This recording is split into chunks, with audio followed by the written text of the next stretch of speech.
Hi, I'm Mac McCarthy, and I help people with their breakups. And today we're going to talk about a situationship that came up in a story that was sent in to writemac.com. We also are going to go into the most important thing about breakups that's overlooked.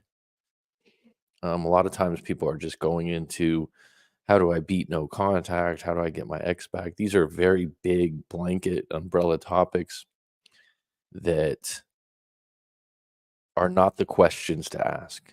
Okay. And so what you're doing is originally when you first get into the breakup, just how do I get them back? How do I get back attraction, right? How do I change this hurt? But you're not looking at like how did this happen? Okay? Like how did we end up in this breakup? What really went wrong? What are really the problems? And one of the biggest ones is the environment plays a significant role in shaping relationship dynamics. So we have all these things about narcissism, personality disorders, people being selfish, people cheating, emotional cheating. And I would say the roots of all your situational things in a relationship that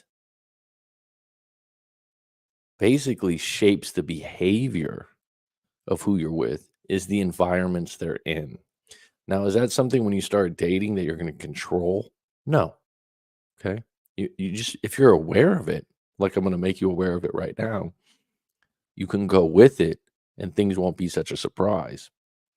It'll also open you up to a whole new level of thinking about how your relationship is affected by the environments that you're in and your partner in. And a lot of times your partner and you are in a different environment a lot of times of the day. So it's going to be kind of a deep dive with this. I've talked about it before. This will probably be a different type of conversation because I'm going to break it down into different parts. So first and foremost, if someone wants to do a call today, live calls can be taken as we go into this. But let's start with number one. Number one, we are social creatures. That's pretty much a fact. Okay. We want acceptance by our peers. Now, some people, I don't care what people think. Really? You might not care what everyone thinks, but you definitely probably care what your friends and family think, or your coworkers, or your boss thinks. Okay. That's an environment. Your workplace is an environment. Your family's home's an environment. John Muncie asked, what about an on and off again relationship working? All right, let me get to these points, John, and I'll get to your question afterwards. Deal? If you can stay on for that long, and I'll address it fully and completely. And if you have further questions or some other topic, go ahead and put it in the comments and I will get to it. So, we are social creatures. We want acceptance by our peers, right? We want others to see us in a good light. So, number two, we want others to. Now, there's people, I don't care what people value what I do. Those people are not being honest with themselves. They're basing that on probably a childhood or a lifestyle that they've never gotten any credit for anything, and they're playing that out in theater throughout their life. So what happens is someone will have a bad childhood, a bad teenage break, a bad breakup when they're 22, and they'll just continue the theme over and over again, making it true, not realizing that they're a part of the story. That's for another episode or another time to talk about those dynamics. But think about this, okay? When a peer or a coworker gives you a compliment or a pat on the back, how good it feels. Okay, how much it means to you. When they say something nice about your girlfriend, your partner, what have you, it feels good, right? Now you're not going around saying like, "Oh, I hope that they like them, whatnot, this, that, the other," but it counts. We want others to value what we do. How does that happen, right? Them valuing what you do, you'll get a compliment or just acceptance. Now, on the flip side, if they say like, "Wow, your girlfriend's really fat and ugly," maybe in a different way with different words, it will affect your relationship somewhat. Now, if it only happens once and that's not a close friend, what have you, but it's a seed that's being dropped. Okay. If someone hears that enough times from their peers, friends, or family members, it will affect the relationship because in the back of their head, when you get in a fight, or when things are thin or sensitive, that'll come into play.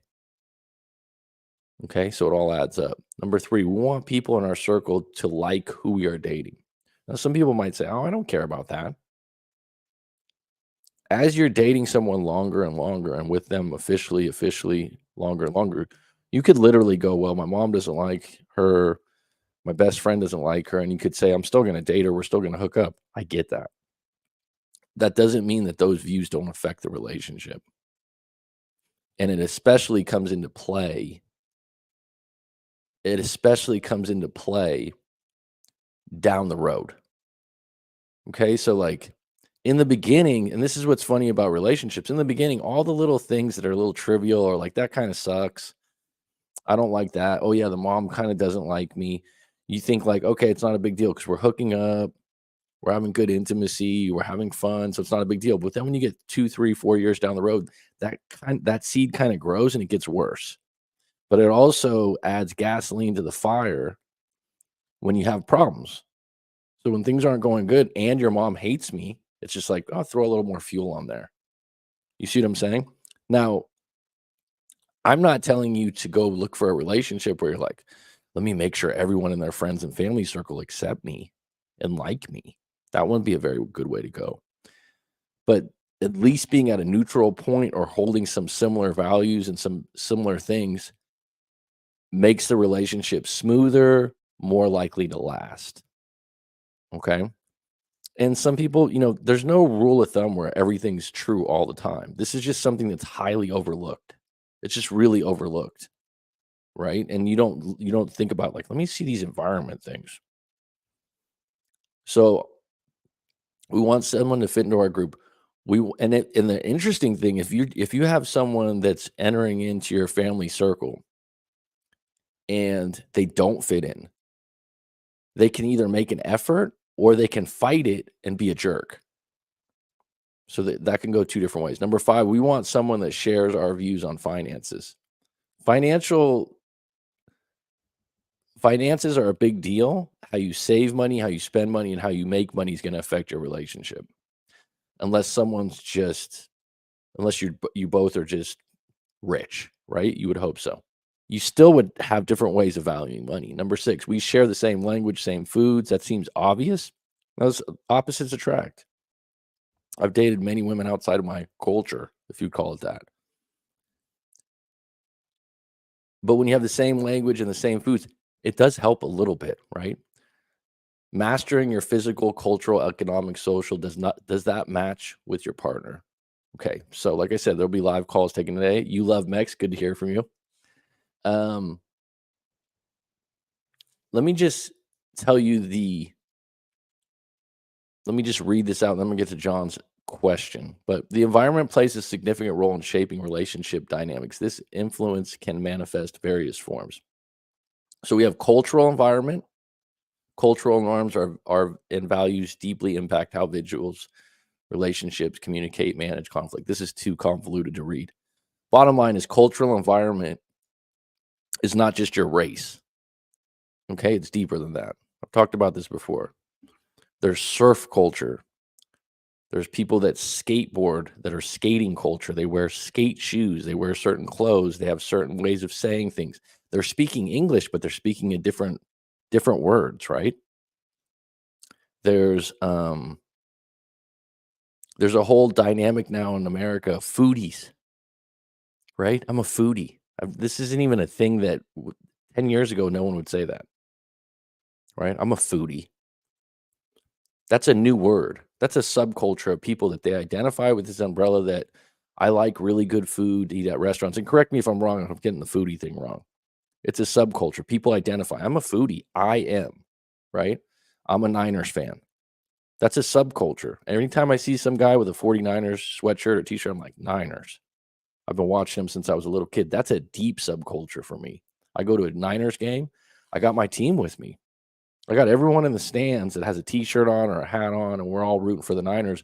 And there's a couple guys from the opposite team. There's a couple people in there that maybe there's 10%, and you're looking at them like you're not on my team. That's a very polarized thing where you can see subcultures playing out, right? So that's a subculture in itself. Now you have social environments. Now these can interlace with um, cultural environments, but these are places where coffee shops, workplaces, where you're going to be in groups of people regularly. Okay. Now, physical environment, you think, well, physical environment wouldn't affect the relationship. Well, if you look at it, if someone lives in Alaska, right? This show was just on a few days ago at my father's house, and it's on the TV, and these people are all in Alaska, right? And they've gotten away from the cities, and they're going to go live in Alaska and live off the land. They don't dress like people from New York. They don't talk like people from New York. They don't value the same things. Their whole purpose of going to Alaska is to get off the grid, to live off the land. None of them are dressed in a suit. None of them are clean cut. That physical environment of that cold, of being in nature, being dominated by nature, affects other things that you do, right?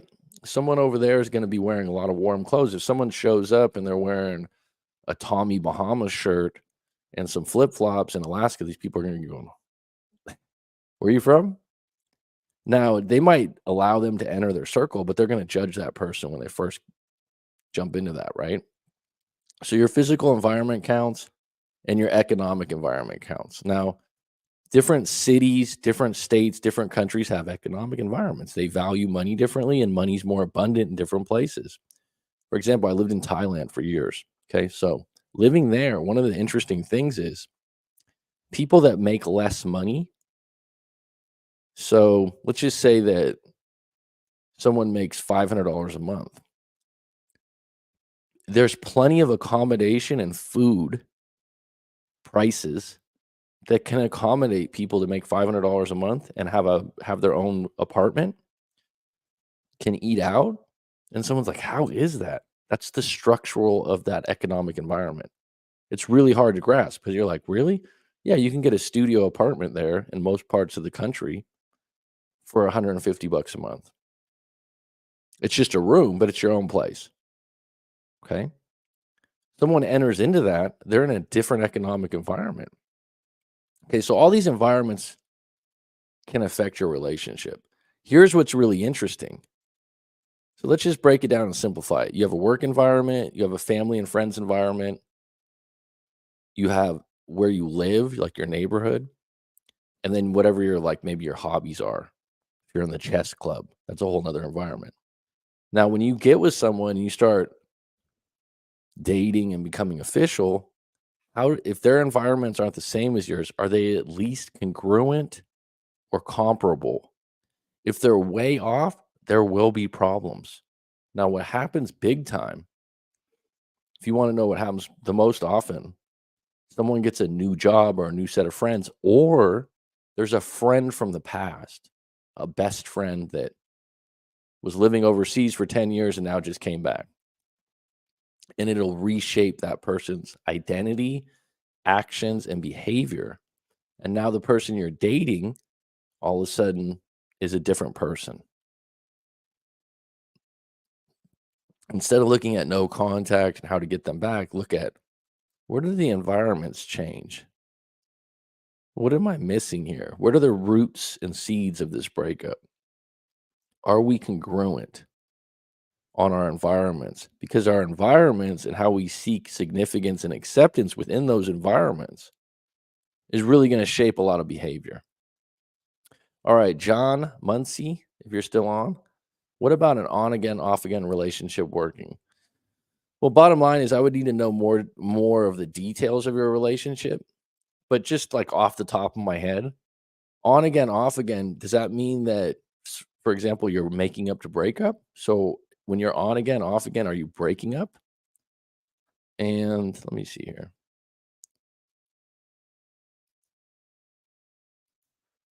Let's do this. John, if you wanted to come on and talk about this, we can, because I need more details. And you can come on with no video. So, like, you just punch that link, you can come on like a live caller in a radio show.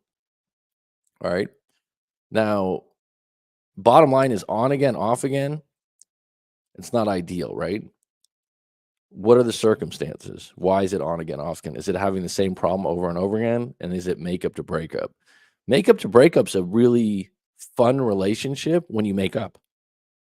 It's exciting. It's not boring because look at how many relationships are long lasting, but they're boring as fuck, right? You've witnessed them. And people are like, oh, that's just what it's like when you were in a long term relationship. So when you do on again, off again, there can be some excitement. The problem is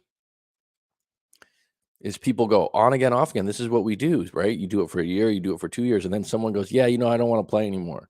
And then you get left holding the bag, wondering, like, what happened?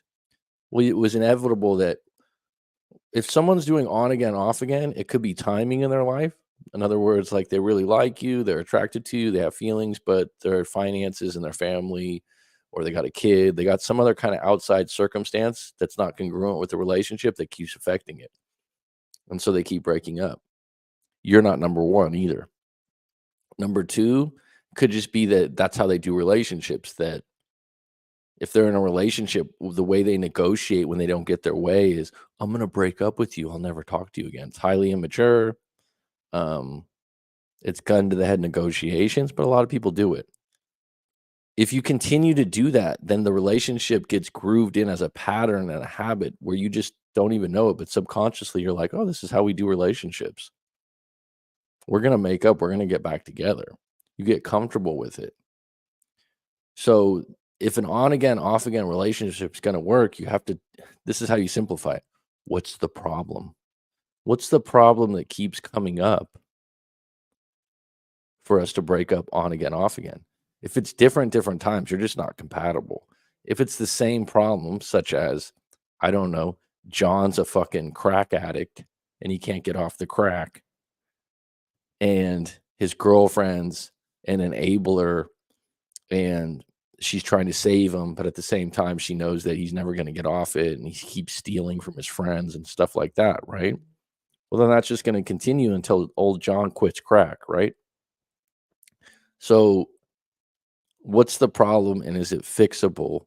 And are both of you agreement? The problem was with that too is if you do on again, off again, and there's a problem, even when you stop the problem, the person still doesn't trust you. So they're really not ideal relationships. The question you might ask yourself too is this a pattern that I have in other relationships? Am I always doing on again, off again relationships?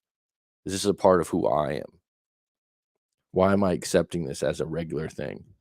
I've only been in one relationship that was 3 years where I wouldn't call it on again, off again, but it was my girlfriend at the time would, in arguments, I'm going to break up with you. I'd never had that before. And I used to think, like, what is this? Why are you doing this? And to me, I would say, okay, well, then break up. And then it would go into more things because sometimes individuals are just using that to win an argument. It's a bargaining tool. It's a extreme case. And if you give into that, they go, okay, now I know what to use every time I want to win an argument. It's not a good way to go.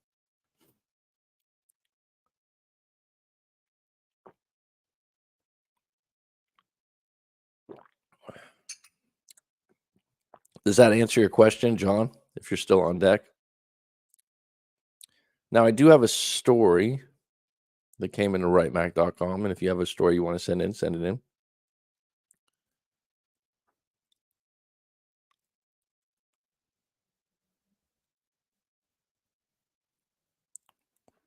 Five on deck. And like I said, if someone wants to come on and ask some questions about their situation, the link is here at StreamYard. And you can come on with no camera if you want, no camera if you don't want to show your face. Let's see here. Okay. Hey, coach, I got a situationship. I've been dating this woman for over 6 months. We aren't official. We just meet up, have dinner, and then get it in. We've had really good sex, and I do believe we have a future, but but I know she thinks that putting a title on things isn't needed at this point. So let me just correct you. You think you have a future. This is kind of like having a part-time job, right? Someone's like, all right, you're part-time right now, but maybe in the future we can get you on as full-time. Or right now you have the position of assistant manager, but at some point we can make you store manager. So you're looking at it like, even though she doesn't want to make it official, but let's be honest, you do, or you wouldn't be writing this. So you're sitting there going, oh, like maybe I get moved up. Maybe I get moved up. It's possible. It's completely possible that someone's timeline and the way they run a relationship is really slow and they don't want to jump into things. So right now you're like, oh, we have really good intimacy. We meet up. We're 6 months in, but we aren't official. Okay.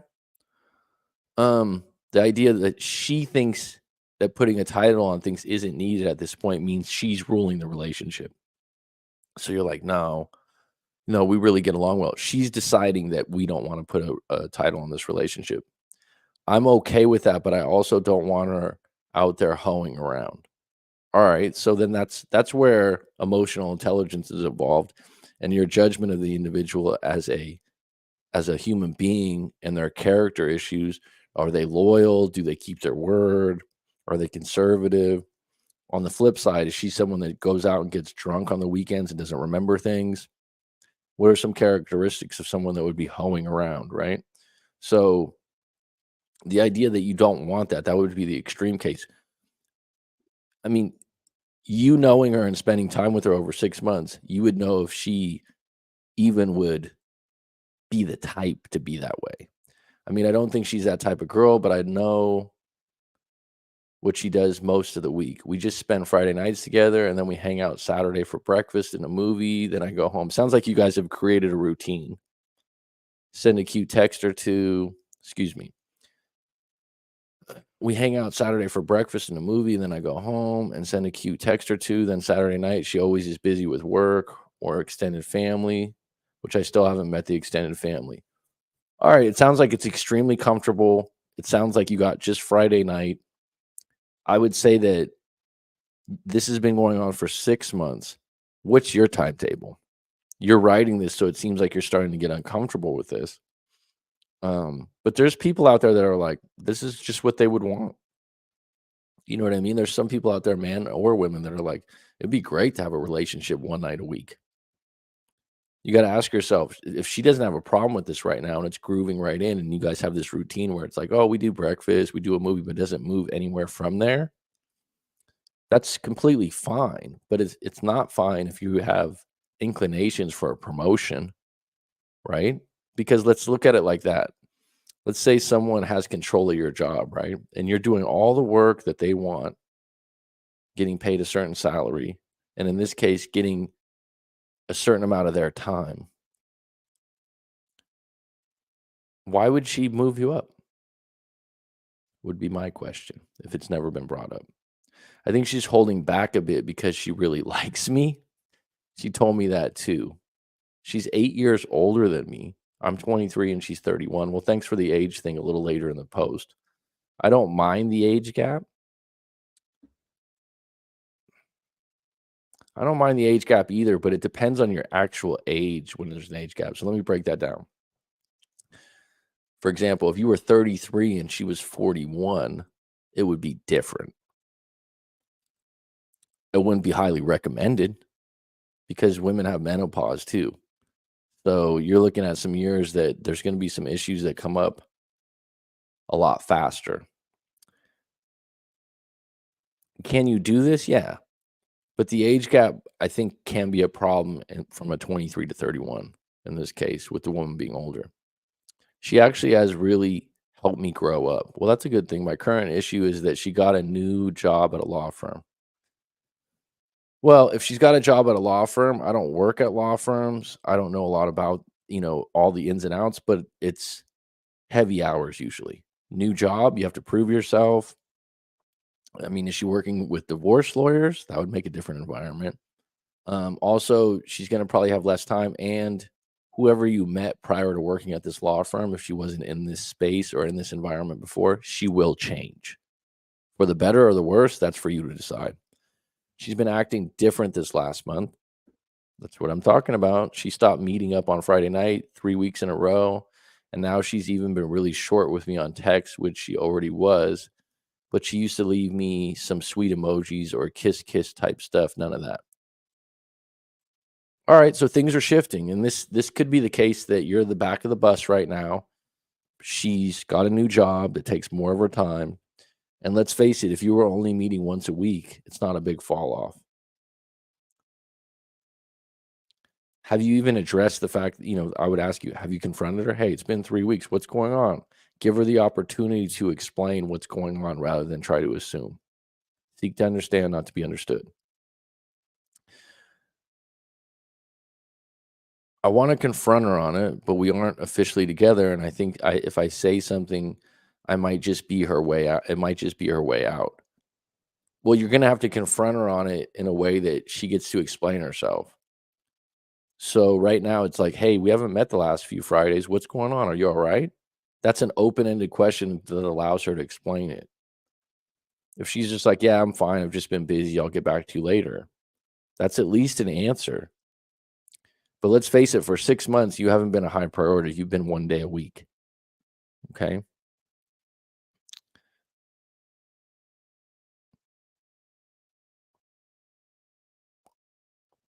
And it's interesting because usually a woman's complaining about this situation more than the man. She just, okay, lost my spot here. Might just be where I know I'm the one who that cares more. It's not a good position to be in, is it? I know that I'm wondering, is there a way to flip that? That's a really good question. Short answer for you in this particular situation, no. Um, I mean, you can sit there and play the ignore game with her or be very short with her, but it sounds like she's already kind of tapered off the relationship. So I don't think you're going to flip that in a millisecond. Should I just start ignoring her? I think with her being 8 years older and her, having a professional job and stuff like that, I don't think you're going to flip the tables. If you had someone that was the jealous type, that was really into her vanity and her looks and valued you a little bit more, maybe ignoring her would work. But in this particular situation, I wouldn't recommend it. Being upfront and asking good questions to see where things stand as a relationship would be better. The fact that you're scared to do that because you think it's her way out, that's just you thinking the worst. But you'd be better off knowing where she stands and then ignoring her. So she's like, look, you know what? Right now, work comes first. And like, we're not official. You know that, right? So we just meet up Friday nights. And I'm just not in a position where I want to be in a relationship. That's just one possibility. That's not how she's going to answer it. I'm not saying that's what she's thinking. I'm just giving you a possibility. Then that would give you the next step of what action you want to do. You definitely wouldn't say, oh, well, please, please, please, can we see each other? Can you make time for me? At that point, you could say, let me see if I have some dignity and some balls and say, you know what? Look, I'm looking for a relationship where we get to see each other a little bit more. Or if you're like, what, look, I would take Friday night. What you're missing here is you're 23. And if you were working this in your advantage, you go, wow, 1 day a week, I get a hookup with someone that I have a lot of good times with that's not serious. But that leaves the door open for me to still be on dating sites and to maybe date outside this relationship. I'm not telling you to do that. I'm telling you that's a possibility you're not seeing. Okay. Now, on the flip side, if you really like her, you really have feelings, and you really want to make this an official relationship, and she's just not seeing it that way, I wouldn't use the word ignore. I would use the word no contact or words. And there's really no other options. Now you know where she stands. She's not taking it serious. Now she's going to see you less. She might be seeing someone else. Okay. Have that conversation with her. Allow her to explain where she's at with things. And then you can make the next decision of what you want to do next. Stop assuming, oh, she might just not care. Oh, have a conversation. Call on the phone or have it in person. Don't do it through text, please. I know that right now, when she got this job about 2 weeks in, she started talking about her boss, who's a pretty big time lawyer, as if he's the hottest guy she's ever met. Okay, it's just right off the bat, don't assume that they're sleeping together or seeing each other. But yeah, this will affect your relationship. It will. She hasn't ever been subtle about it at all, literally saying he's so hot. Okay, on the flip side, this is a character thing. Bottom line is you're dating someone, official or not official, there's honesty and then there's a regard for people's feelings, right? So the bottom line is even if you're in a relationship 4, 5, 10 years, you're always going to look at the menu, but you're not always going to order. So if you're in a restaurant, you're with your girlfriend 4 years, and there's a woman that's extremely hot that walks by. You think I'm not looking or looking for a millisecond or having some thoughts, but I'm not going to act on it. I certainly wouldn't tell my wife or my girlfriend, "Oh, she's so hot," and just rubbing it in their face, right? And now if you have that relationship already, so she's not very mindful of your feelings and obviously not serious about a future relationship with you. That's a character thing. I mean, this thing just toast, or can I turn around my attraction for me? Well, you can become a lawyer. You can become someone that's hot in her world and her environments, but I don't think it's going well. I don't think it's going well. You haven't mentioned what at 23 what you do. So this goes back to the environment thing. She's in a law firm environment. She just started it. She probably wants to move up eventually. She's already valuing the status and the looks of the guy she works for. This isn't going in a good direction. Um, you have to have one more conversation to see where she stands if she still wants to see each other. But no, it's not going in a good direction. And what would like if you're going to law school and you're going to become that lawyer, because part of the reason that she finds this guy to be so hot is his position also. Just the status within the law firm. Anytime someone moves into a position where someone's a subordinate and someone's a has what you like, if someone works in a law firm and they always wanted to be a lawyer and someone's, they're attracted to, the attraction will be amplified by the fact that they're also in a position that they've always coveted. Does that make sense? My buddy told me that she's been playing me the whole time, but I don't believe that. Well, your buddy's not in your relationship. That would be a bad narrative because you could say I've been playing her the whole time too. You guys have both been getting something out of it. On Friday nights, you have great sex and intimacy. On Saturday mornings, you hang out. It just stopped there. It just didn't move up. Does that make sense? So it's like you both have been getting stuff. So the idea that you just been getting played, you'd only be getting played if you had, oh, we're gonna get married. Oh, we're gonna get this. She's never told you that. She's always said, I don't want to put a title on it. So she's never played you. She's always been up front. So really, if you wanted to say like, oh, this isn't fair, you played yourself. I know things were different before she got this job. Always remember this. Any individual, friend, family member, or partner, but the partner's going to affect you the most. But there can be family members. If you had a parent before, change a job. They're going to change who they hang out with and what they do. If it's in the same industry, maybe they don't change so much. Like if you're a truck driver and you go to another trucking company and you have the same routes and the same things you're delivering, it probably won't change that much. But they will work with different people and different bosses that may affect them and their social circles. So jobs absolutely change people.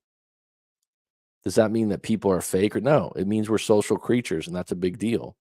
My buddy says that we still just hang out like it's an affair. We only hooked up on the weekends, no commitment, no talks of being girlfriend. And she's just a hoe. Well, tell your buddy thanks for your opinion. Right? Like the fact that that's where you get this hoeing around thing. I don't think it doesn't. I don't know if she's a hoe or she's not a hoe, and I don't know what classifies that. If she's getting around, is it a possibility? Yeah. Well, that would stream into you when you're around her on Friday night if she's checking her phone all the time, right? There's certain things that go into that. She's been upfront to you. She's never put a title on it. You've agreed to just meet on Friday, so you're part of the game. I don't believe that. What's my play here? How do I turn things around here?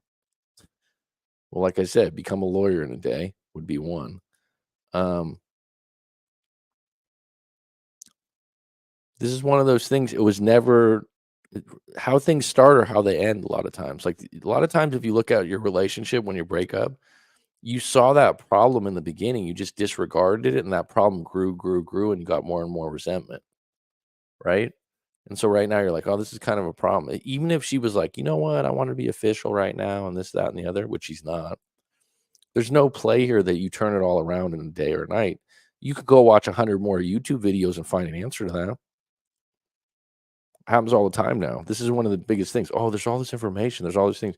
You'll go around, you'll watch 100 YouTube videos, you'll find some dude that says, say this, this, and this, and you'll get her back in a day and you'll follow that. And that's what I would actually say, this is what you don't want to do. Don't lose your fucking self-respect first and foremost. She's talking that there's some guy that's so hot at her job as if you're not have any as if you don't have any feelings for her. You don't have to go off, but you have to address like how am I going to turn this around?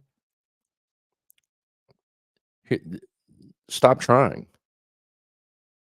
Do you like who you are as an individual? Maybe we just had this time. Here's what I would say. Number one, have the conversation with her. Hey, look, we haven't met up the last 3 weeks. It feels like things are shifting a little bit. Am I reading into this wrong or right? Is there something going on or something has changed? Does that mean you're going to get her back and flip the tables? No, no. That's an honest conversation for someone that wants to have a long term relationship and not play games. If she goes, you know what? I've never put a title on it. I just don't want to get serious right now. And I'm just doing me. That would hurt. And you'd be like, oh, it didn't turn the tables. No, but it enables you to make a better decision for you, right?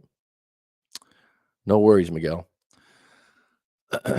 My last relationship was on again, off again because he didn't trust women in general and had issues with his ex. I tried a few times, but finally put a stop to it. Way too painful. Well, there's just a lot of people nowadays that just don't want to commit long term. And that's because they've been burned before. So the older someone gets, 30s, 40s, 50s, if they've been burned before, um, then that's on their mind. Now, when you do on again, off again, you play a role in it too, because you accept the on again, off again, and now it becomes a habitual pattern of the relationship. Excuse me. And it's not all bad. You're probably getting something from it. You're probably getting intimacy, some ups and downs. And like I said, on again, off again can be exciting to some people. I think also too, like for example, let's say you're broken up and you have your terms. Okay, for you, it's had issues with his ex, and we tried a few times. All right, so like let's say you break up, you had issues with his ex, or he was texting someone else. You had your reasons to break up, right? And then you're like, you know what? I'm gonna get back to being single, and fuck this. I'm gonna get back in the gym, and I'm gonna get on some dating apps. And then you get on a dating app, and there's like you have a bad experience. You get all these DMs in your messages that are people that you don't want to date. And now you elevated who you just broke up with. Like, oh my God, they were so much better than these people I'm seeing on the dating apps. I think that affects things a lot sometimes now. So people sometimes get back together with someone because it's hard to be alone. It's hard to be back out on that island. The good thing is you're allowed to give someone a second chance, maybe even a third chance. When you start getting into the fourth, fifth, sixth, and eighth chances, when you start going on again, off again, or break up to make up like 5 times, no bueno. It's just not. It's never going to end that way. And like I said, there's certain people in relationships that it's very comfortable for them to be on again, off again. Those relationships at some point you're not really working on things. The other person's just trying to win. Sounds like she's showing disrespect for his feelings. We all deserve better than that. Yeah, I mean, the fact if you're interested in someone else and you're seeing someone and you throw it in their face that you've been talking to someone that's so hot, there's another way to go about that. Now, if you have that kind of open relationship and you both are really secure and you've always done that, where you're like, wow, like it doesn't hurt you or upset you. Maybe you guys are in the fashion industry. Maybe that vibes with who you guys are. Fine. It's different for different people. Miguel Coronado says, bro, getting ready to kick ass again, letting my head heal after ass being good for you. Healing's good, right? We all need to heal.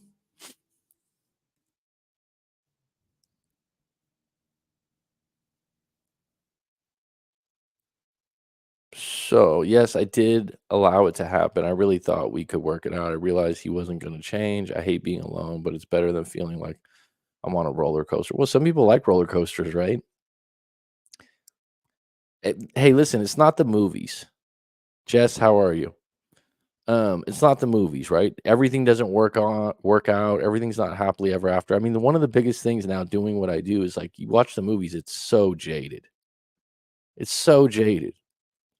It's so bullshit.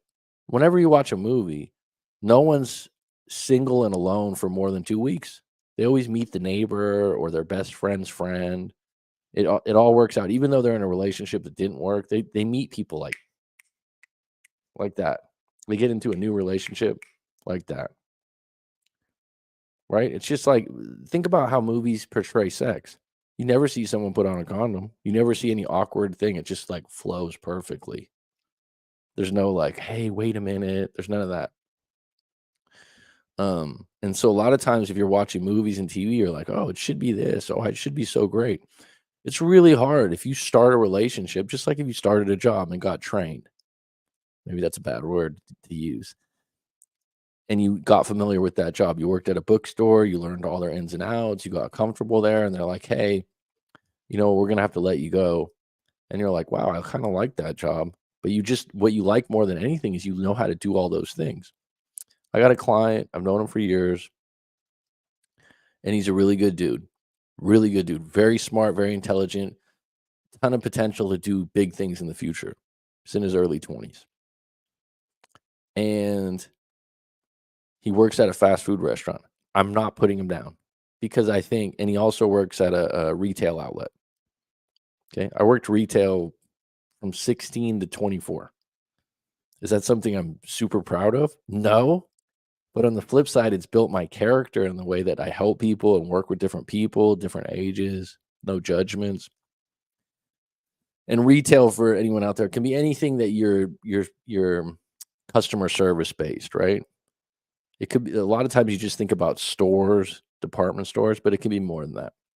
So he works at a fast food place and he's worked there for years. And I was able to offer him a job through a friend that was much better. Was knowing people the way I do and knowing different I was like, "You know what? So and so can get this job." It was a better job. It's a better job. And he's like, I really want to do it. I think it's really good, but," and then he gave like all these kind of reasons why he doesn't want to do it. But really, he's comfortable because the fast food job, he knows everything to do. He knows the manager, he knows the people he works with, he knows the order of operations. He's very comfortable. That environment's comfortable. He walks in, he has all the answers. Anytime you get a new job, you're in a new environment, it's uncomfortable. Anytime you move to a new place, now certain places are more comfortable than others, but like and so this is what happens in the on again, off again relationships. It's like, all right, I know I need to break up. I know things aren't right. I know they don't care that much. I know this, I know that.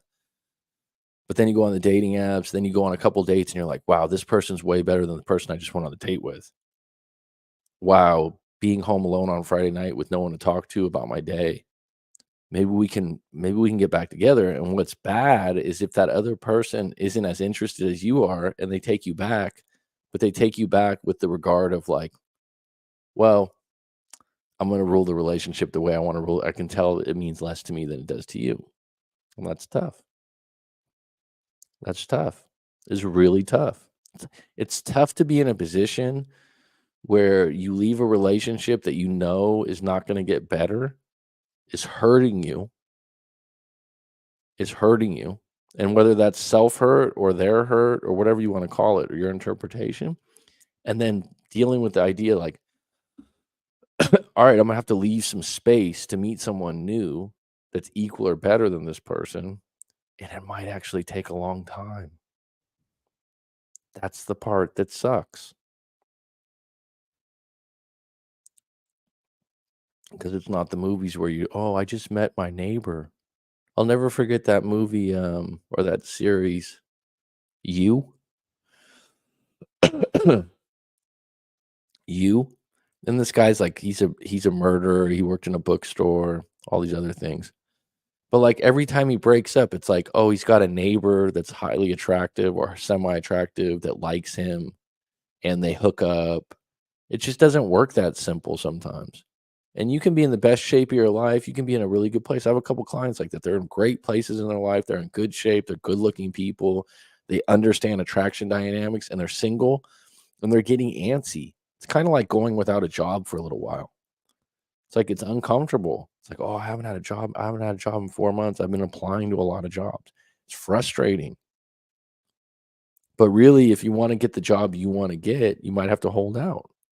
So the longer as long as when you're single and you're going through it, you're bettering yourself, but at the same time, you're focused on, "Alright, the next person I'm with, I want this, this, and this, but I also need to level up to that." Okay, because it's not just the movies and you get everything you want. The classic condom part, Miguel says.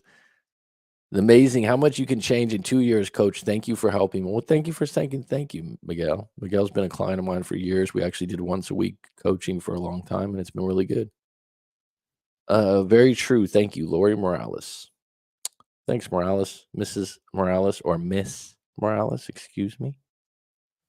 That is true. Coach, you're my hero. Or being single is awesome if you can grow and become a warrior. Absolutely. Well, bottom line is, um, it can be uncomfortable when you're used to having someone. There's also people out there that can groove into, "I don't need anyone. I'm happy alone." Okay. There's yin and yang to everything. So, but making that space is tough. So there's on again, off again relationships, they can be tough because the alternative is like, "Oh, I'd rather be in a faulty, subpar relationship than alone." Okay, Jess asks the same question every time. You want me to answer this question again, huh? I have a question. Is it a truth that not every affair involves sex?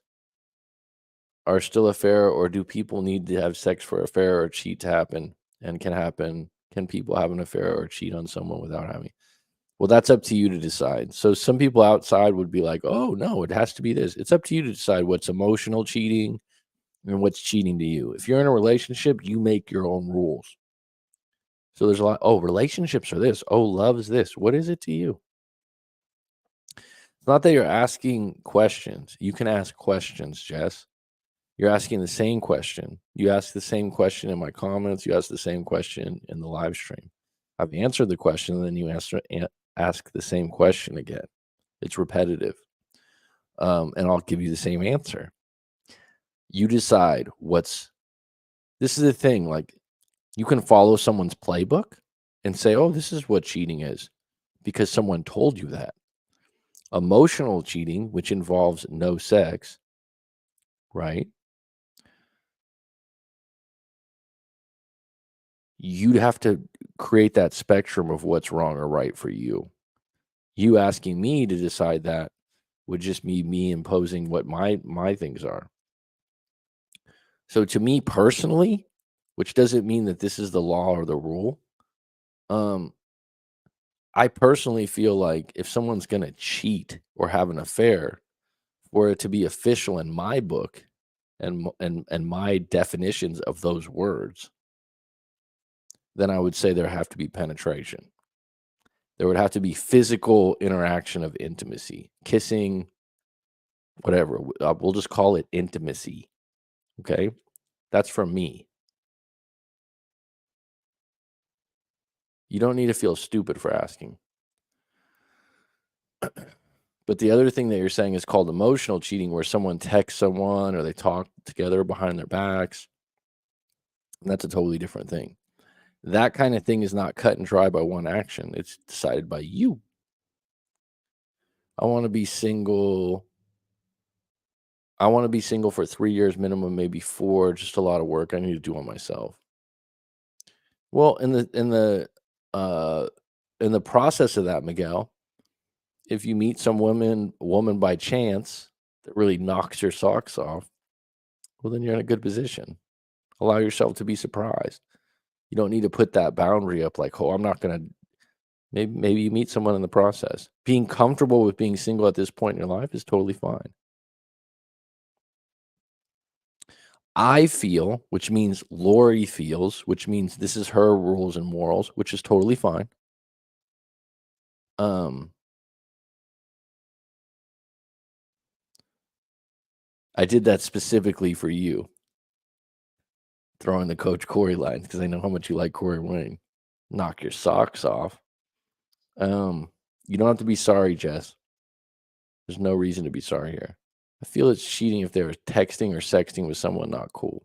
Like I said, here's the thing: texting and sexting are different, right? These are new words too, right? That's like it's only been around 10 years, probably sexting. If Lori Morales in her relationship decides that that's what that means to her, then she needs to enforce that or bring that to the surface to her partner, boyfriend, or girlfriend, whatever it is. But for people to go ask other people what is it to them, so then they can make it a rule for themselves. I don't think it's that cut and dry with emotional cheating. Some people are completely okay with, oh, you've texted some other people. I mean, where does the line get drawn? Because texting is so broad now, right? It's probably, some people it's 80 to 90% of their communication. It's a different kind of communication too, because there's no tone involved or no body language. And the ironic thing is real communication, I forgot what it is. It's like 20% is the actual words, and more of the communication is the tone and the body language. There's so much to be said by how someone delivers their words. And that's why if you're going to have a serious conversation, having it on the phone at least allows tone. Up or down, crying, sniffling, laughing, it's so different. Seeing someone seeing someone in an actual conversation is way different than texting. This is what happens with texting, and people, for some reason, they're lazy about it, and then they get scared to have real conversations. I've known people that are in their 20s, late 20s. Well, I don't want to talk to them. Why? I'd rather text. You're not going to get clarity. It's cryptic, right? If like right now, just think for a minute. If I was doing this live stream, and I've actually done live streams where I didn't do the video, and people have sent me messages later on like, don't do that anymore. You'd prefer to see my mannerisms, my facial expressions. Look how many different things change when I smile after I say something, or if my voice goes up or down. Where if I texted this whole live stream, it'd be very dry. And you'd be trying to figure out, is he joking? Wow, that was messed up what he just said. When you need to have a serious conversation or you're having trouble with clarity, have the balls and the gusto and the will and the guts to have a conversation either in person. And if you can't have it in person, at least have FaceTime. It's on everyone's phone right now. And you'll get a lot further. And here's the thing. The worst place to be is that gray area where you don't understand. I don't know what's going on. Your first thing is, let me just get some clarity where this person stands. Seek to understand, not to be understood. Let me give them an opportunity to surprise me with their explanation. Black screen. Hi, Mac. Love your energy. Well, appreciate yours too, black screen. I got dumped 2 weeks ago. Texted, called, and ignored. Went to her house and she called the police. I am now no contact, 4 hours. When does it start working? Well, if she called the police, dude, it's not going to start working anytime soon, black screen. If you want to call in right now, I can give you some advice, but I would need to know, I need to know some summary of the relationship. But if someone called the police, they think you're a threat, they're scared of you, or they're using that as a way to scare you away. Bottom line, this isn't what you're going to watch 100 no contact videos, right? And this is the problem with videos. I have a lot of videos too. This is the problem. You're trying to shape that video that's 10 minutes, 5 minutes, 8 minutes. It's clever. It's got good music. It's got someone really good looking. There's all kinds of variables involved, but there's, I don't know, there's probably, Miguel would know, there's probably 10,000 videos. Oh, you're just having a joke. Okay. Clever. Wow. I didn't know people did this for,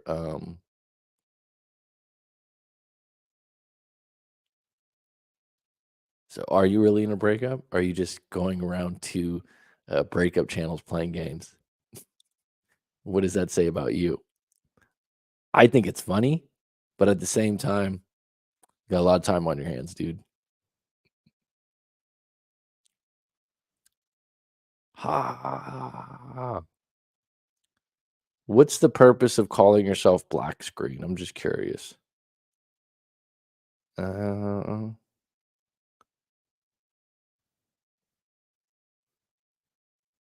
bro, your whole. Uh, I don't want you to think I'm being a weirdo or trolling. I have autism. That reason why I never understand affairs. Okay, I understand. Um, I understand and I accept that. Okay. If it's a friend that I know and they text, I'm perfectly okay with that. It's when it's hidden or taken away from your relationship that's a problem. I hate texting. Dude, it's gonna be okay and no contact.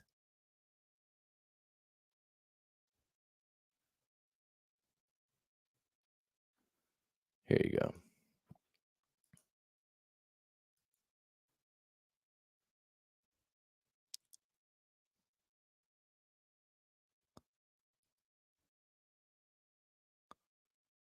Well, in order for you to find in order for you to find my channel, you probably were looking up breakups, right? So, anything that can help you make light of that, go for you. If you're in a dark place and you're in a breakup and you can make some jokes, good for you. I don't mind. It's not that big a deal.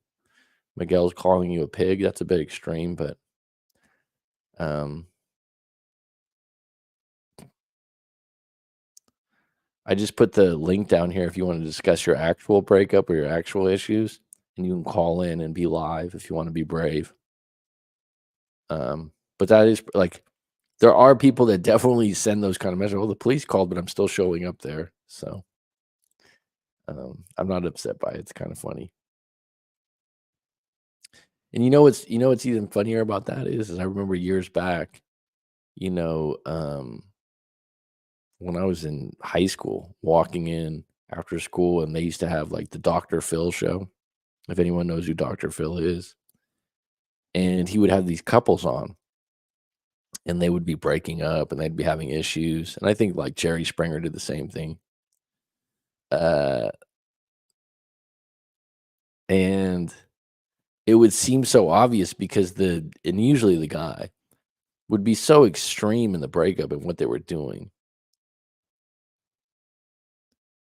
They would be so extreme, right? Like the guy would, be showing up and there'd be a police report and he'd be with 3 women and Dr. Phil's like, you're wrong. It's like, dude, can you pick the most obvious situation where one person's so wrong and the other person's so right, and then you just roast the guy on live television? That's just like, is this staged? Why would these guys go on looking like such bad guys? And then Dr. Phil's like applauded for fucking 20 minutes. There was no like intricate relationships he was unpacking where maybe like you could see both sides of the story. It would just be this guy's been cheating with 3 different women. We're gonna have to do a pregnancy test, you know, right? And it would be so obvious. And so there are some people like that. Black screen said, "Thank you. I was too dry." Yeah, exactly. Thank you. I was too dry. I think I'm a Brit. Oh, I get the irony. I got a lot of British friends. I got a lot of international friends. But if you do actually have a breakup that you want to talk about, I did just put the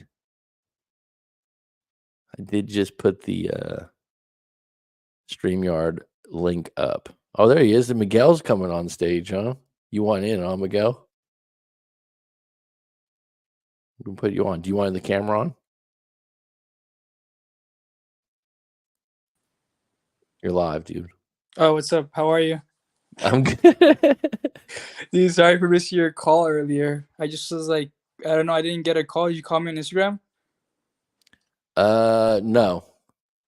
No. I used the other Did you send me an email?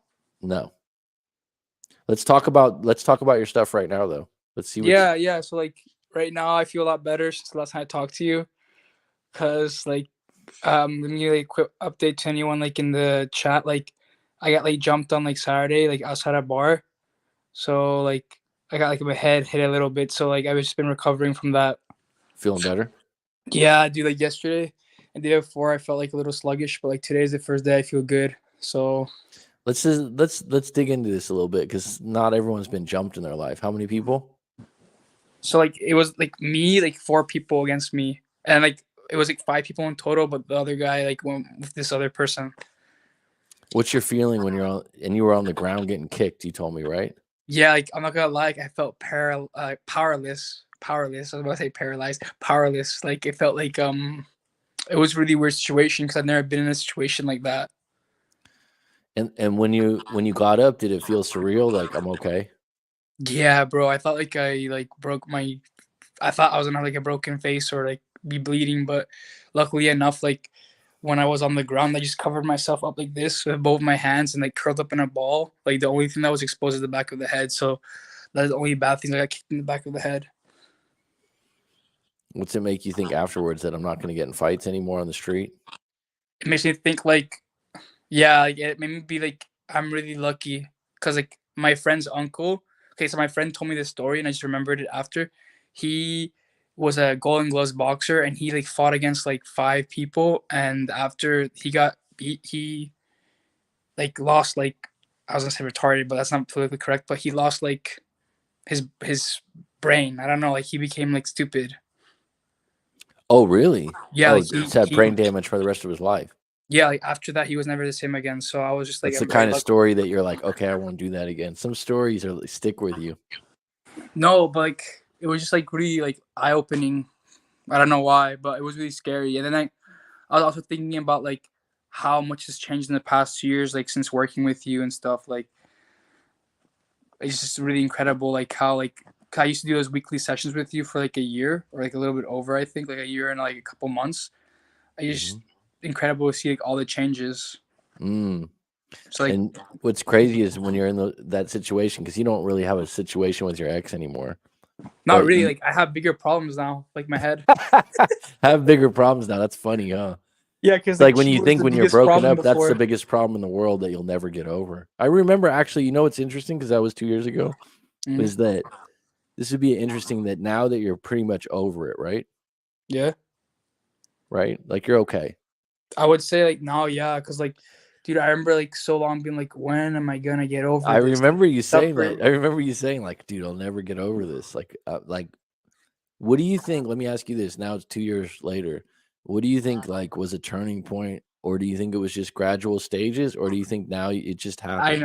I know. So the biggest turning point was like January 1st of 2024 when I called you and you told me like, dude, like you have to stop following her because like every time I got an update on her, it was like I would think of like now that look back at it, every time I got an update on her, it was like me cutting my wrist, like metaphorically, like just hurting myself, and like I would just keep checking.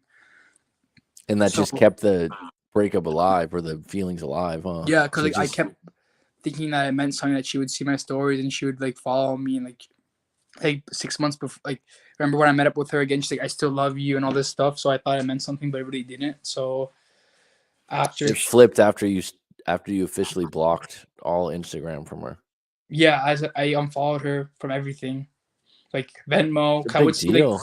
on Venmo I could see like her like transactions. So I would like stalk like who she was sending money to or like stupid shit, dude. Like I could see her contacts. So like just unfollowing her, like disconnecting from her was the best thing. That would be kind of one of those things too. Seeing where someone's spending their money is an open loop where you're like, why'd you spend it on this? Why'd you spend it on that? Like, what is this for?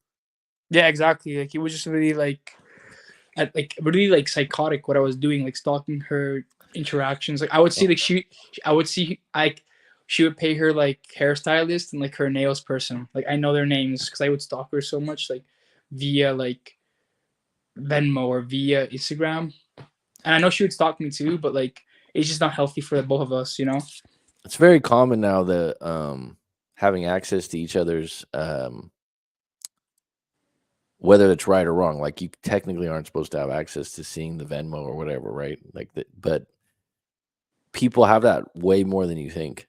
It happens all the time. There was a guy that I've just had recently that he got back with his ex 3 different times, but like maybe 6 months ago, they broke up, they got back together, and he discovered like while they got back together that she had access to his emails and his text for like over a year.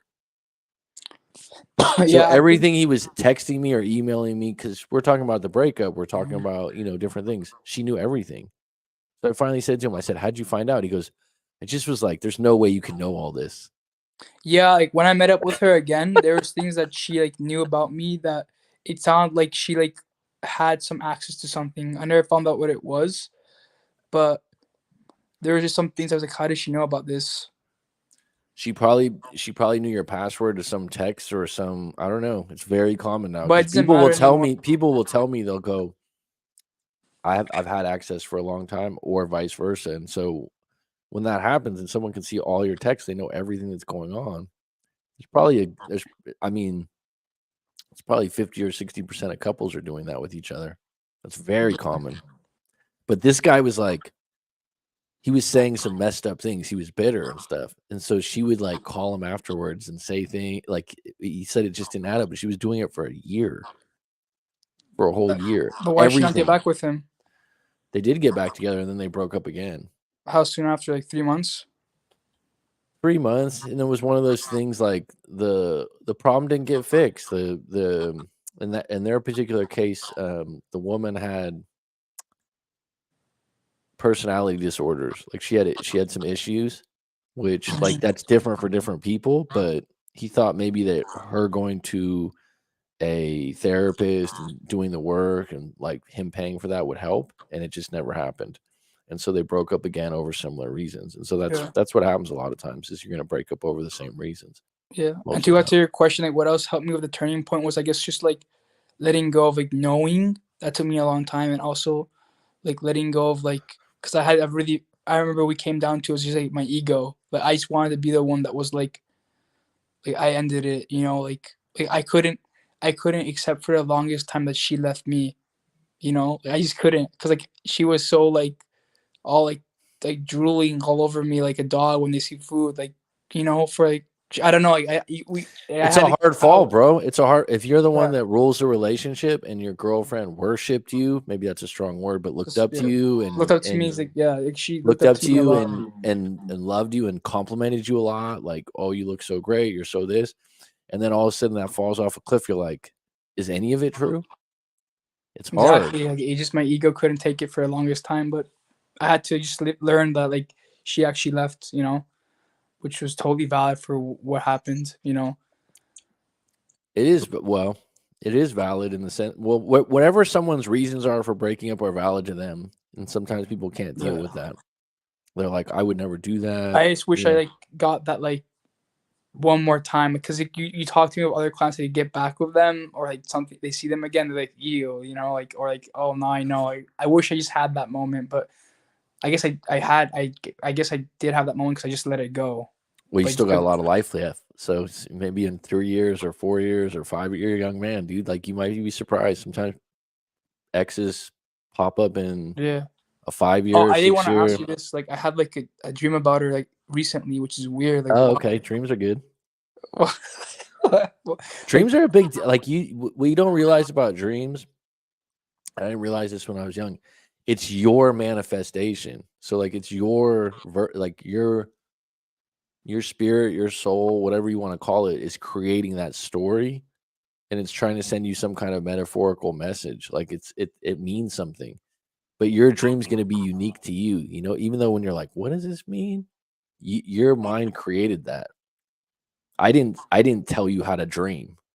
Do you know what I'm saying? So let's hear it. Let's hear the dream. Dreams are always fun. oh, bro, like, this dream was like weird as hell, bro. It was like dude, I was like watching porn in the dream, and like my ex was in the porn. I'm like, what the fuck in the dream? It made no sense, and I don't know why, but I don't really remember my dreams, but I just remember that part. She Like, was with she was with some other guy in the porn or with you? no, like she was like with like three other girls. I guess I don't remember the guy, but I just remember seeing her with like three other girls. I don't know why, but it was a really weird dream. And like, I have other dreams like, oh, like I miss you, and it's like sometimes I'm like I'm sorry because like for like what I did, like I cheated, like for anyone that in this chat, like I cheated on her, and I felt really bad about it, and I told her, and I came clean. So that's also like I have dreams about like saying sorry, but I've already said sorry to her. What's that last one mean to you though? Where she's in the I porn? What don't does it mean? know, dude. I woke up, I was like, If what? you all right, if you had to guess, which means I don't know, so you don't have to say like because you don't know. If you No, I had to actually don't guess, what do know. you think it means? What's the I first have thing to that comes to guess. mind? I guess like that I like horny for her. I guess that's what I'm thinking. That's what I'm thinking because like it's weird, dude. Like I'd never had a dream like that. Like I woke up and I was like, what the fuck? Dreams are wild, and a lot of people don't realize it. Like when you do break up, dreams are very common. Like No, vivid I told dreams, my very friends. common. A lot of my friends told me, "Dude, don't worry. Like I've had weird dreams too. Like I thought it was just like me, but people, and this is like years after, and they're with someone else. I'm like, what the? Well, what you're the Rumi says, what you are seeking is seeking you. Your desire is seeking you. So it's just like maybe she's thinking about you too. I've told you that many times before. Like a lot of times, I think when people have a lot of trouble shaking someone out of their mind, I think that a lot of times they're thinking about you too. Maybe not as extreme, maybe at the same moments, but there's something to that for sure. And you told me when you met up with your ex after like 8 months, No, it was after a year. I met up with my ex after a year, which was and I told you, crazy. I said, I remember this.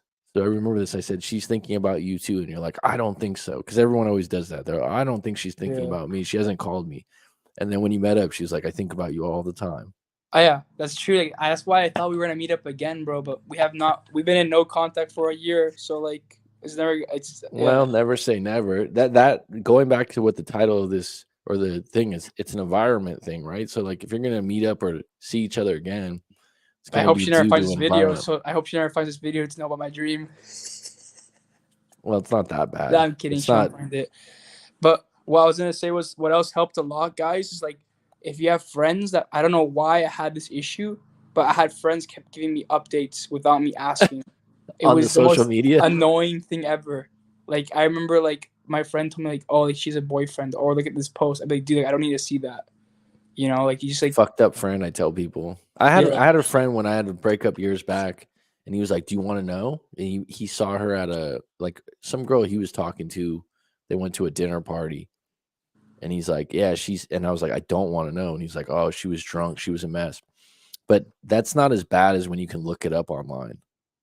Yeah, like, they Because would when you show look me it the up photo. online, you can look at it again Like and they would show me the again. photo. I'm like, what the like The problem with online stuff, Facebook, whatever, Instagram, the problem with that is that it doesn't end with the picture because you can go and look at everyone else that was at the party. You can look at the guy that's in the, you know what I mean? It's just like it doesn't stop. But I when mean, your it made me friends feel do that, better. I it made me makes feel you feel better. better when I saw the guy like the one they showed to me. He looked like Sid the Sloth. Like that made me feel better. Like that made me feel better. But other than that, I was like, I don't need to know though.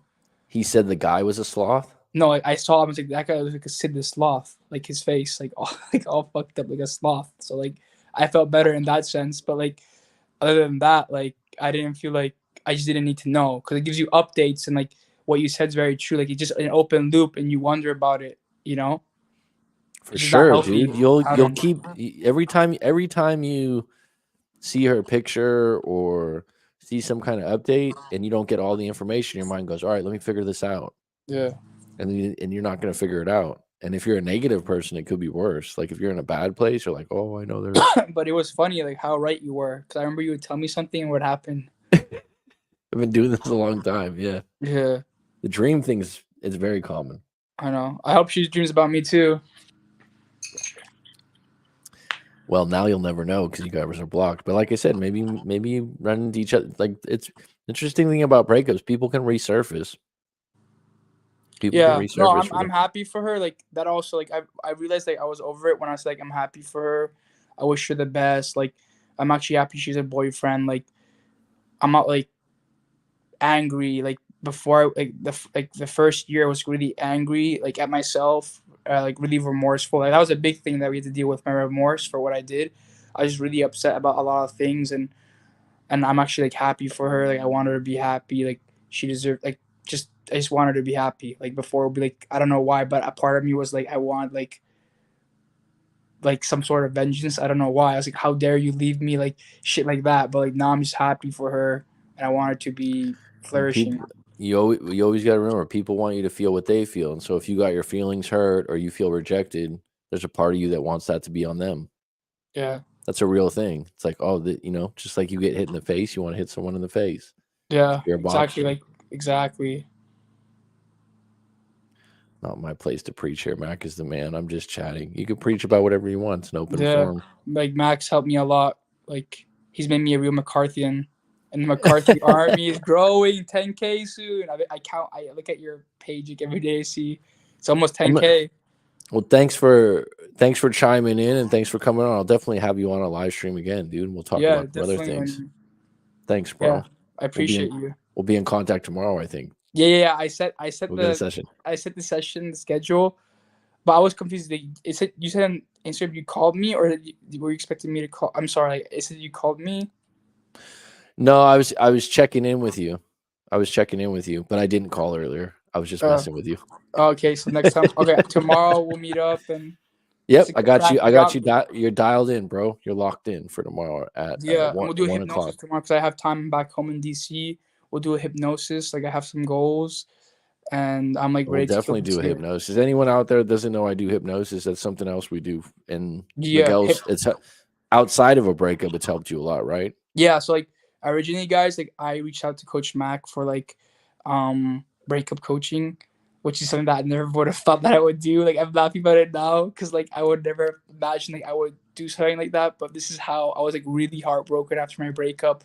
I went through like multiple other coaches, like breakup coaches, like five, and they're all horrendous. I spent loads of money on them, and some of them told me to lie. Some of them told me to write a script, and like horrible advice. And like Coach Mac was like a real like breakup. He's not just a breakup coach. He's also like a life coach in my opinion because like we did change a lot of my own personal like beliefs that I had through hypnosis and through tapping, which really impacted my life in a positive way. But these other coaches are just so surface based and gave horrible advice. I'm not gonna say any names, but I think Coach Mac knows what I'm People would talking love about. if you said some names. But by the way, thank you for saying that. People are going to think I Yeah, hired you as an infomercial or something, but this is a real client of mine for sure. I yeah, appreciate it, yeah. I'm Miguel. not paid or anything, guys. Because when you look at Instagram, it's like people have these little infomercials of like, hey, I get them all the time on my thing for people that want to help you with your advertising, and they'll have this like spiel of like a testimonial from someone. And it's like, Yeah, is that testimonial fucking staged? You know what I'm talking about? It's like, yeah, does it yeah, sound real? But I think hypnosis is underrated because it's really a good way to calm you down and yeah. refocus your thing. And like you said, when we did hypnosis, it's exactly like you don't know why you're changing your thoughts or you're improving, but you are. Like Yeah, it's you just don't know. You're like, I'm different. That's what you told me. Like I'm thinking different. I don't know what it is. yeah, it's just insane like the transformation. It is Like it yeah, like I went through some real soul searching. I got like therapists and everything, and I would say like the most effective thing was like the hypnosis and like the tapping, but like the tapping at the beginning stages. Like I think eventually, like I don't really do the tapping anymore. I try to do like hypnosis stuff. Like I have those videos. tapping's really good when your emotions are high and you're stuck. Like you're I stuck just with got a a flashback to like you remember when I used to lock myself in the thing. I was called leave like the janitor closet. I'd be this like I'd be like this in the janitor closet, and my manager didn't know where I was. Thank God. So just to put some context to that story, you were working at a gym, right? Yeah, I And was. then you were doing like janitorial services or cleaning up the gym. It's like 3 months post breakup, so like super like early and like the whole storm. And then if anyone doesn't know what tapping is, emotional freedom technique, but there's different versions of tapping. But really, it's really simple. I think the reason why it's not used more is because it's simple. So people want things to be complicated to make them more special, but it will calm you down in about 5 minutes. But if your emotions are really high, where you're stressed or you have anxiety, the tapping works better. So that's why, like right now, you're like, I don't really use it. You don't have that many big problems. Like if you came to me and you're like, I got this anxiety about a test, we can just do tapping just to calm you down for a minute. But certain people, it works better than others. Like if you get that even though statement just right, where you're like, even though I lied to my ex, I'm okay. I told her the truth. I know I'm doing the best I can right now. Yeah. That's the whole key to it, right? So, all right, I'm gonna let you go, and I'm gonna talk to you tomorrow. And I appreciate you coming on and saying all these nice things. And we'll get back on deck tomorrow. We'll definitely do a Yeah, hypnosis. yeah, we'll do hypnosis. All Okay. right, bro. Thank you guys. See you guys. See you, Take coach. care. Take care. Take care. All right. Oh, Lori says tapping is wow. Okay. What's your background, Lori? You have a job in therapy or something like this? Tapping's underrated though. It's really it's good to have. If I had 3 things, like, in the repertoire of, helping someone when they're stuck, when they're ruminating, when they're having a hard time in their life, I would say tapping. I would say hypnosis or some form of it, and really, hypnosis is just guiding you into a meditative, calm state. Oh, okay, Lori. Cool. Um, a lot of nurses use hypnosis, right? And some of the courses I've took, there's been a lot of nurses in there. Well, good. You're a good soul, hon. Um, I would say tapping, and I would say that the third one, another thing that's quite simplistic that a lot of people don't use, and a lot of people are off on it, is breathing techniques. Just being able to breathe in 1, 2, 3, 4, 5, hold, breathe out 1, 2, 3, 4, 5, 6, 7. If you just have someone doing that, and there's all kinds of breathing channels on YouTube. Breathing with Sandy's one of my favorites. Um, if not with Sandy, with Sandy. If you have any kind of stress or anxiety, those 3 things, highly underrated. As far as coaching goes or therapeutic services, half your battle, okay, black screen, Lori, and you probably know this already, Paltry Flowers, thanks for coming on with an applause. Jess, you are appreciated. Miguel, thank you again. Half your battle is just getting whatever you're holding in to the surface. So that alone, you have some kind of secret that you don't, and this goes back to a social environment. You have a secret, you have something, and this is like, look at confession, right? The Catholic Church had confession. Why is that? Because you need to get out whatever you think is sinful or bad or embarrassing. Because when you hold it, it's like holding a throw up. It's like holding that in. And so w- therapy at its base level is that. Now, when you get into these like personality disorders or people that have had like highly traumatic childhoods, that's a more intricate thing where there's more things that need to be brought to the surface and redirected and cleaned up. And some of those things can't be completely healed, but you need to integrate them. That's a totally different thing. When you're just someone that you're going through a rough patch and it's your first time getting anxiety or being really sad. 'Cause some people, like, they go through life, they think they have problems until they have a real problem. And then they're like, oh my God, I've never felt this way before. And a lot of times it's a breakup for some people. These 3 things, guided meditation or hypnosis. I have a channel called Clean Mind Today that has some. Um, those 3 things, great resources. Great resources. Being able to control your breathing, the tapping technique, and guided meditation or hypnosis. And it does depend on the individual. I would say this though, Lori. I think breathing is probably your biggest baseline one that no matter who you are as an individual, if you have anxiety or you worry a lot, if you can do the breathing thing, which literally is just following sequences, right, of how to breathe, that's something that's human. That's something that just calms down your system. That's something that just relaxes you. If you can if you can do it with another person, so the tapping thing,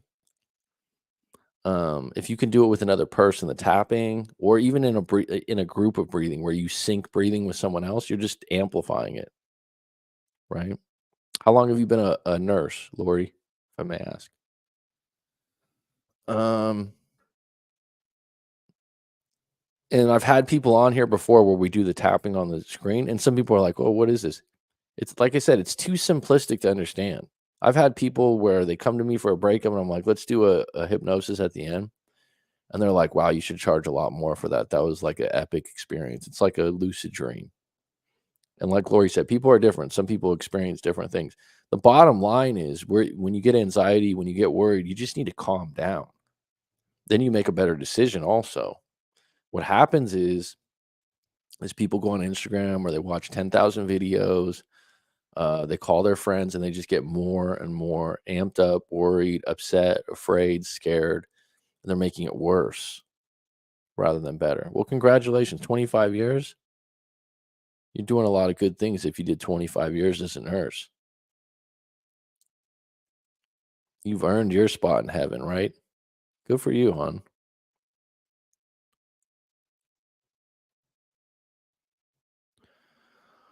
All right, folks. I'll probably be back on pretty regular this week. I'll take call-ins like I just did, even though that was a client of mine that's been around for a couple of years. He always is telling me too, like, let me come on to tell you. I appreciate you too, Lori. My progress is your progress, and your progress is mine, right? And that's how the world works more than people think.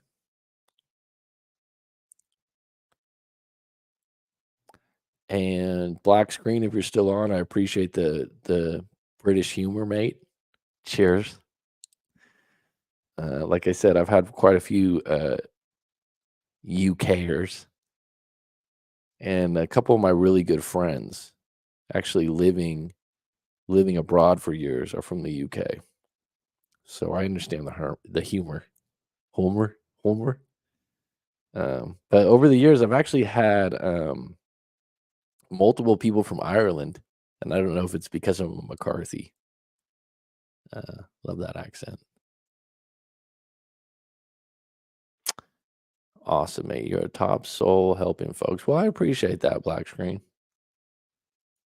And you know what I would do want to thank you for? Thanks, Miguel. We'll get to 10,000, then we'll go for 1 million subscribers. That would be sweet. Thanks, bro. In the process, maybe I could help a few people. Black screen. One thing I will say, thank you. Thanks for cutting it up, cutting it short. You could have let it go on for on and on and on, but you cut it short. You had some mercy on me, realizing that I only have 5 on deck. So I'm gonna nurture the ones that are here. And I didn't take that personal or anything like that. I get humor. Trust me. I'm a um, I'm a recovering smartass. I tell people sometimes. All right, folks, it's been really good. It's been great. It is curtains. If you want to go to rightmac.com to book a session, do some hypnosis, some tapping, or anything like that, go ahead and do it. Otherwise, take care. Not you're bad at all. I can connect you to networking association professor from my school. He is a networking god. All right, sounds good, Miguel. All good.